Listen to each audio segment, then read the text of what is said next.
We are back to the One and Only Bob today on page 112 with the title Marriage. Ivan and Kenyani are a lot like George and Sarah as far as I can tell. They grumble, they cuddle, they help each other out, they tease each other. Sometimes it looks pretty nice, still and all. When I smell love, I almost always smell worry. Seems like they're tangled together so tightly they'll never unravel. There's a reason I avoid all that mushy stuff. One big difference I have noticed between the two couples, Ivan and Kenyani enjoy eating bugs off of each other. George and Sarah, not so much. Tiny but tough. Ivan always seems to like nothing scares him. Not even Kenyani, who scares the heck out of me. On the outside, I suppose that's how I look too. Tiny but tough. But inside, well, sometimes, no matter how hard I try, I can't find that guy to save my life. It's like he's cowering in some corner of my heart. I hate it when that happens. I hate that I'm not the guy my friends think I am, the guy the world expects. I keep waiting for things to go bad on me, worrying that my nice, tidy little dog life will blow up in my face. I think George is a worrier, too. He'll get up in the middle of the night and head to the kitchen sometimes, his old slippers scuffing on the wooden floor. I always hear him, always join him. When he opens the fridge, the light spills out like maple syrup on a hot pancake. Oh, I love that simile. Wonderful scents drift my way. Leftover meatloaf, stinky cheese, expired yogurt that someone might as well eat, and it seems like the dog is the safest bet. The smells rain around me, and yeah, my tongue starts hanging out, and I nudge George's PJ'd leg. You can't sleep either, huh? He'll say, or maybe, I can't tell if you have insomnia or just a very acute sense of smell. Both, actually. I wait. He usually makes himself a peanut butter and jelly with banana, which is good with me because the crusts are where you really get the fun chew factor going. Now and then, after we eat, we sit on the back porch and George scratches my ears, especially my right ear. It's my favorite. I understand his worry, I think. George works so hard. His wife was really sick for a long time, and he loves his daughter so much. Sometimes when Julia climbs on the school bus, I'll watch George watching her. All that caring and concern is painful to smell, especially the briny scent of the stray tear he'll flick aside with the back of his hand like sea spray. More than once, George and I have dozed off together. That's the best kind of snooze, if you ask me. Good, warm, safe in someone's arms sleep. Not talking. Often, when I'm with Ivan, we don't even bother talking. We just look out at his domain, at the green grass and the crazy babies and the swaggering juveniles and the hardworking females, and we think of nothing and everything. When you've been through the worst with someone, you appreciate the best. That's why sometimes when he says, "Hey, Bob," it's enough for me just to say, "Hey, Ivan." And then we just listen to the palm trees rustle and watch the sawgrass sway. Brave. Once, when we were still at the mall, I told Ivan how brave I thought he was, the way he put up with everything that had happened to him and never stopped being a good guy. Ivan just looked at me, cocked his big old head of his, nodded a bit. "That's not brave, Bob," he finally said. "That's just knowing what I can't change." "I call it brave," I said. "I call it crazy brave." Ivan held a browning banana up to the light like it was the most beautiful thing he'd ever seen in his long gorilla life. I wondered whether he was going to eat it or draw it. You never knew with Ivan. "Seems to me there are lots of ways to be brave, Bob," he said. A tiny mouse named of Eek skittered across his cage floor. "Hey, Eek," said Ivan. "Just checking for crumbs," she said nervously, because she always sounded nervous. "Dibs on all leftovers," I reminded her. She looked so terrified that I relented. "Over there, behind the tire, old Carrot Top." "Respect Bob," she said, scampering off. "Take a small creature like Eek," said Ivan. He scratched his chin with the end of the banana. He did that when he was in a philosophical mood. Maybe brave for a mouse is different than brave for me or brave for you. He looked at me fondly. "You're the bravest dog I know, pal." "I ain't brave," I chewed on my tail, avoiding his gaze. "You are, Bob, untamed and undaunted," said Ivan, and he chomped off a hunk of banana. He offered the rest to me, but I shook my head. I wasn't feeling hungry. Also, it was mostly just peel. That's just my routine. I hesitated. I mean, sure, I'm tough compared to, say, Eek, but that's setting the bar pretty low. You're too hard on yourself sometimes, Bob. I met his eyes. He has these dark brown, deep-set eyes, really kind ones, eyes that make you want to admit things, confess to your failures. Once, when I was just little, just a pup, I did something. Ivan waited patiently. Ivan is the king of patience. I felt myself dashing into a dead-end tunnel. I couldn't escape. I didn't want to go there, not even with Ivan. Never mind, I yawned. I do that when I'm anxious. I'm rambling. Bob, Ivan said, you okay? You know me, Ivan. I'm always okay, always. I slipped away before he could ask me anything more. Ruby. Uncle Bob? Ruby races over. Glump, glump, across the broad field. That's part of the elephant domain. She's so cute when she runs, like she's determined not to trip on her trunk. Ruby adores me. I make her laugh. I read the room. I lighten the mood. I gotta admit, I am kind of adorable. When I'm with Ivan, I think, pal, we've been through a lot, you and me. We are survivors. When I'm with Ruby, I think, girl, look at you. Hard luck passed, and here you are, so much happier, so loved. Ruby, like Ivan, was plucked from Africa as a baby. She ended up in a circus that went bankrupt, then got shipped off to Max Small. Ruby was taken in by dear old Stella. When Stella passed away, Ivan stepped in to play, well, elephant dad, I guess. I did my part too, not 'cause I felt like I had to, it just made life easier. Elephant toddlers are a handful. You think humans are bad? Try putting a 200-pound baby elephant in timeout. Ruby's family. Little Ruby seems much more content at the park, surrounded by her new herd, old and young and in between. They spoil that adorable parcherderm like you wouldn't believe. She deserves every minute of it. Kid had a rough start. Seems elephants hang out in packs of females. Now that she's at the park, Ruby has adoptive sisters and aunts and grandmothers galore. In the wild, the elephant guys head off once they're old enough and do their own thing. Sometimes I lose track of who's who among the elephants because they're always taking mud baths, scrambling their smells. By the way, what kind of animal actually likes baths? Mud, sure. Ivan's art. How's it going, girl? I called to Ruby as she steps near the moat edging the wall. I had cantaloupe for breakfast, Uncle Bob, and it was yummy. And then I took a mud bath. She pauses to take a breath. Do you want to hear a new dog riddle, Uncle Bob? Of course I do, I say, and I catch Ivan's amused glance. What kind of dog is always on time? Ruby asks.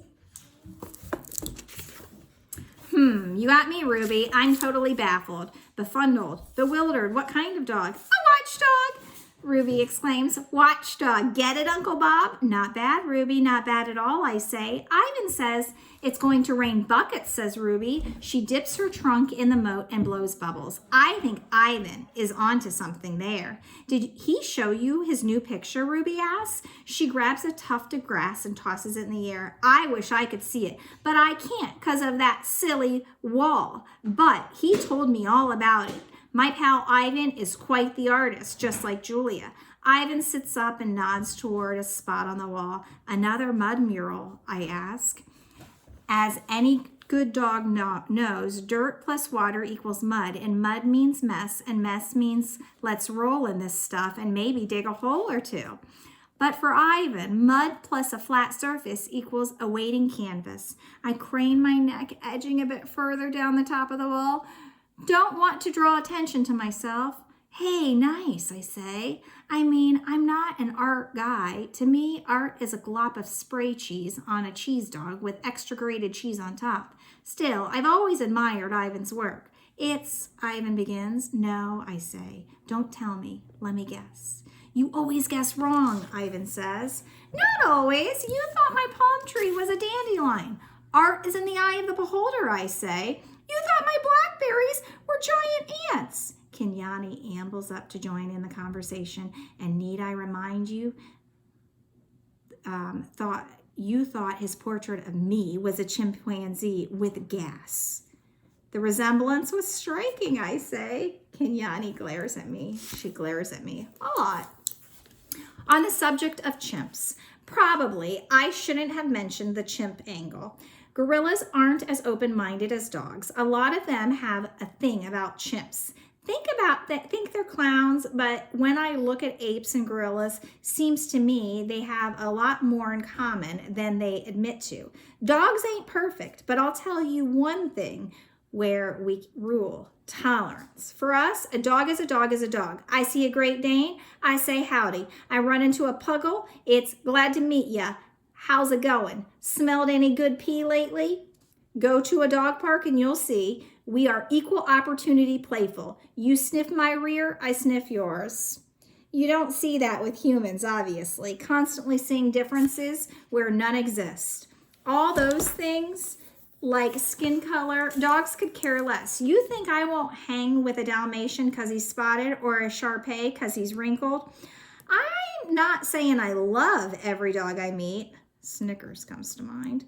But I'll always give a dog the benefit of the doubt. Life is short, play is good. And there are plenty of tennis balls to go around. A very handsome dog. Hi, Aunt Kenyani, Ruby calls. Once again, Ruby, says Kenyani, I am not your aunt. I am a primate, and you, my dear, are not. More's the pity. But if Ivan is my uncle, then you have to be my aunt, Ruby declares. Says Ivan, pointing to the wall. My painting, Bob, I consider. It looks like a dog. Ruby flaps her ears. I can tell she is trying very hard to stay quiet. A very handsome dog, I add. It is, Ruby exclaimed. It's you, Uncle Bob. Uncle Ivan told me. But who's that? I asked, pointing to another set of mud strokes. I thought you needed a companion, says Ivan. I know you must get lonely at home by yourself all day. It's true. But I've never mentioned that to Ivan. Guys like a mind reader. I think Snickers and Bob would make a cute couple, says Ruby. I blink in disbelief. Bite your trunk. Ruby stares in reply, but her voice is drowned out by a sharp clap of thunder. Storm's getting close, says Kenyani. Ivan, dear, come on. You know how you hate the damp. It's true. He carries around old burlap bags so he won't have to sit on wet grass. Ivan looks at me sheepishly. She knows me so well. Kudzu, one of the baby gorillas, bounds over and leaps onto Ivan's back. Ivan loves all the youngsters, but Kudzu is his favorite. I think she reminds him a little of his twin sister Tag, who died when she was still a baby. Do you remember when we talked about Tag? Ride, Kudzu commands. Julia appears, her backpack at the ready. Bob, she calls. We need to get going. Remember, they just heard thunder and there's a big storm coming. Ride now, Kudzu repeats, yanking on one of Ivan's ears. Looks like it's time to go, says Ivan. Good to see you, buddy. Stay dry, okay? Will do, big guy. I turn to Kenyani. Enchanted as always, my dear. A trumpeting noise cuts through the air. Uh-oh, says Ruby. That's Aunt Akelo. Akelo, the oldest of the elephant ants, lumbers over. Come on, Ruby. Weather's getting bad. Just one more minute, Ruby pleads. Now. But I need to tell Uncle Bob one more riddle. Now, Akelo repeats. Nobody ever listens to the littlest elephant, Ruby complains. You can tell me the riddle next time, kiddo, I say, winking at Akelo. Ruby brightens. Okay, gotta go, or I'll be in big trouble. I love you, Uncle Bob. See you later, Uncle Ivan and Aunt Kenyani. I'm not your... Kenyani begins, but Ruby is already galloping back at her herd. The beginning. In the distance, thunder growls long and low and not giving up. Reminds me of my stomach pre-breakfast. I test the air. Weird. Something isn't right. Julia! It's George rushing over. Hurry up! You need to get inside. George has an odd scent. like he's on guard. I've only smelled it a few times on him. I look up. The clouds have turned strange shades of green and yellow and gray, clustered together like rows of fat marshmallows. It's so ugly, it's beautiful. I can't stop looking. The air goes still, like a cat before it leaps on its prey. Kenyani and Ivan and Kudzu are racing toward the gorilla villa. The fat raindrop hits my nose. It tastes wrong. How can rain taste dangerous? People are yelling, running, opening umbrellas, covering their heads with maps of the park. More drops. At the far end of the field, I can just make out a Kello herding Ruby along. Another drop, a dry one, like a pebble. Hail, George says. Julia, now! He grabs her hand, rumbling. The sky boils and swirls. Bob, Julia calls, come on! I move to leap off my perch, to run to Julia. I've done it 1,000 times, but this time I lose my footing. I never slip. I am as nimble as nutwit. But the rain, the hail. I let out a yelp as I land on Ivan's side of the wall, splat in the mud. Bob, Julia screams. He'll be okay, George says. I can smell Julia's fear and George's doubt as he drags her away. Torn apart. Noise. It's all noise. Noise that hurts. Noise like a massive truck bearing down on us. The power of its engine, the inescapable wheels, the relentless roar. Nothing to see, nothing even to smell. Just a terrible sound of the world disintegrating. No way. I'm flying. Make a prediction. Airborne. Not far, just in the nearby giraffe domain. Not high, just enough to buzz the tops of trees. Not long, just enough to stop breathing. But I fly. I'm not alone. Half the world seems airborne. Trees, boards, bicycles, chunks of roofs, umbrellas, chairs, bits and pieces of life. It all levitates past like some horrible magic trick. Can you envision this? Can you visualize this? Something hits my head. A toy truck, maybe? And I yelp in pain, and I'm terrified, so scared I pee myself. And I'll be the first to admit it. You try it and see how dry your underwear stays. But still, I fly. Not like in the box with my brothers and sisters. Not like with the owl. This is different. This is me, Bob the dog, spending a moment as Bob the bird. Landing. It's over. I land humph, hard on my rear and slide to a stop directly underneath Stretch, the oldest giraffe in the place. The roar, and by now I've realized we're talking a real live tornado. Vanishes as quickly as it came, leaving a vacuum. A silence that hurts even more than the noise. Bad dog. And this is why I'm a bad dog. Not bad dog like I chewed your favorite slippers. Bad dog like I'm not a good representative of my species, of any species, I don't think. Ivan, Ruby, Julia, are they all right? I've got to find them. That's what a hero dog would do. One of those guys on the Man's Best Friend show. Hero dogs dash into flames and dig into rubble. Hero dogs are fearless. Nope, not my style. What do? Bob, untamed, undaunted? I howl like a newborn puppy. Honest. I'm not hurt. Banged up a little, sure, but nothing major. And I don't howl for long, but it's what I do. Like I said, I ain't a saint, but at least I'm honest about my feelings. Stretch. Slowly, with some difficulty, Stretch peers down between his two front legs. His body partially shelters me from the rain. Remember, Stretch is the oldest giraffe. A piece of canvas has draped itself around his leg like an ugly scarf. I swallow my howls. We look at each other, too stunned to form actual words. Finally, Stretch clears his throat. Hello, he says in a strangely calm voice. What kind of animal might you be, if you don't mind my asking? Dog. Didn't think you guys flew. We don't, as a rule. I pick myself up, move out from under Stretch, and take in my surroundings. The pelting rain has slowed some, and the wind has dulled. What was that?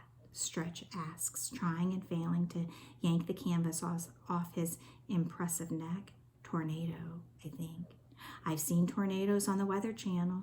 They looked like weather swirling down a drain. If the rain were black and full of trucks and trees, they looked like death. I gaze up at him. I have to crane my neck. You okay? Yep, says Stretch, but from what I can see, a lot of other folks aren't. Aardvarks. Across the way, I hear something. A small squeak. Who lives over there? I ask Stretch. The Aardvark family, he replies. Lovely neighbors. Carefully, I venture across Stretch's domain. The sky is dark as dusk. I hear a flutter of wings overhead. It's Mitch, the mockingbird. He's missing some feathers. Bob, he calls, settling on a fence post. Was that you I saw up there? Yep. How are things looking? Not good. Lot of damage. Well, take care of yourself, I say. Likewise, he pauses to straighten a wayward feather. Little hint, by the way. Next time you fly, try flapping your paws. I make my way over a broken wooden barrier, tiptoe over some scattered glass and twisted metal, cross the paved path, and arrive at the aardvarks. More sounds. They're coming from what looks like a demolished keeper's shed. I hesitate. Not sure what to do. It's a big mess, and I'm a small guy. Also, my head hurts. I feel dazed, fuzzy. My ears are ringing. I yank off some small stray boards with my mouth. For the record, small stray boards have small stray nails in them. Underneath the boards are 3 shivering aardvarks. 2 babies and a mom. They're strange looking, I gotta say, with their long piggy snouts and bunny ears. You good? I ask. Whoa, whoa, whoa, whoa, what was that? The mother manages to ask. Some seriously bad weather. Is it over? I consult the wind. Doubt it. You think everybody's okay? She asks. Don't know. Sure hope so. And then it hits me. Ivan, Ruby, Julia, George. Look, I gotta go, I say in a strangled voice. Any part of your indoor den survive? She nods. Think so. Go there, lie low. Where's Pedro? The tiniest aardvark asks. I feel my head with a front paw. A nice bump is forming. Where's Pedro? Who's Pedro? Our keeper. He'll come, I promise. Are you sure? The baby asks. I'm sure, I say, but of course, I'm lying. Sounds. The eerie quiet doesn't last. Before long, the squeals and shrieks and brays and squawks of the animal kingdom crowd the air. Terror, confusion, pain. From far off comes the wailing of sirens. Car alarms blare from the parking lot. Now and then people shout. Cries for help translate into any language, human or animal, fish or fowl. Never want to hear those again. Never, ever. Smells. And the smells, like I said, feelings have a scent. I figured I'd smell pretty much everything there was to inhale in this big old world, but the smell of sheer terror, of helplessness, of blood, of broken bones, of torn wings, well, turns out there are a whole lot of smells I've never encountered. Didn't know how lucky I've been. Surviving the damage. I pick my way past devastation. The tornado has left a random path of misery. The African aviary is gone, simply gone. The kids' farm nearby, untouched, although there are some very flustered chickens clucking like all outright from the safety of their hen house. I see few people. Hopefully, a lot of potential visitors were scared off by the threatening weather. It looks like some of the animals listened to an early warning system. Those little voices inside telling them something bad was coming their way. Quite a few seem to have taken cover before the brunt of the storm. Wish I'd paid more attention to my own internal weathersman. I pass the penguin viewing window, the one that allows visitors to watch their graceful swimming. Several penguins are underwater, swooping and swiveling. Joe, Jim, I call, and they both swim over. Bert, okay, I ask. Baby Bert pops his little head out of the water. Hey, Bob, did you know we're having a storm? Yeah, I noticed. All good here, Bob, Joe says. You? Yep. Took a little flight, though. Daddy, says Bert, can I fly? In the air? Nope, says Joe. You fly underwater. You're a penguin. Bob flew, and he's a dog. Bob is a very special dog, says Joe, and he gives a look, a grown-up, just between us look, that says, we're all right, but what about the others?